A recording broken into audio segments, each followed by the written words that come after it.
أخوتي الغوالي، أتمنى إن شاء الله الكل يكون بخير. تابع الفيديو للأخير. هواية عالم دا تسأل على إنه الطيارة تقطع بيض. خلي شوية نركز، يعني نشوف شنو هي الأسباب اللي الطيارة جاي تقطع بيض. شوف يا حبيبي، أنت مثلا عندك هاي الطيارة بيضت ونامت على البيض 3 أيام أو 4 أيام. أنت عندك مقابيل هاي الطيور، أنت عندك داية، فراح تشيل البيض مال هاي الطيرة وتخليه جوا الدايات. شلت البيض وتخليه جوا الدايات. هل يا ترى انت راح تعوف هاي الطيرة بدون بيض وانت قبل شلت البيض من جوا الطيرة؟ فيا حبيبي هاي الطيرة قبل راح تشفل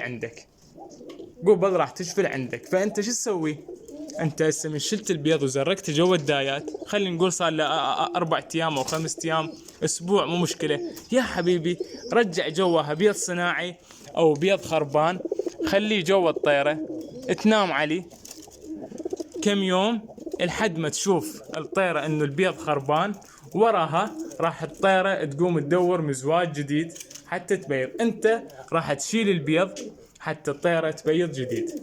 فما يصير يا حبيبي تشيل البيض من جوا طيرة صاير لها مبيضة فدت 4 ايام او 5 ايام.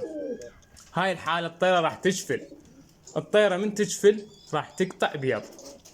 فانت يا حبيبي من عندك طيور وجاي تبزر من عندها الطيور تبيض، تشيلها تخلي جوا الدايات، رجع جواهن بيض صناعي او بيض خربان كم يوم لحد ما الطيرة تشوف انه البيض خربان. راح تقوم الطيرة عن البيض وتدور مزواج جديد حتى شنو تحافظ على الطيرة. واذا عندك طواير مال تبزير وتريد من عندن انتاج قوي، انطيهن كالسيوم يا حبيبي، كالسيوم كل يومية او بين يوم ويوم حتى الطواير تبقى عندك على استمرار بالبيض.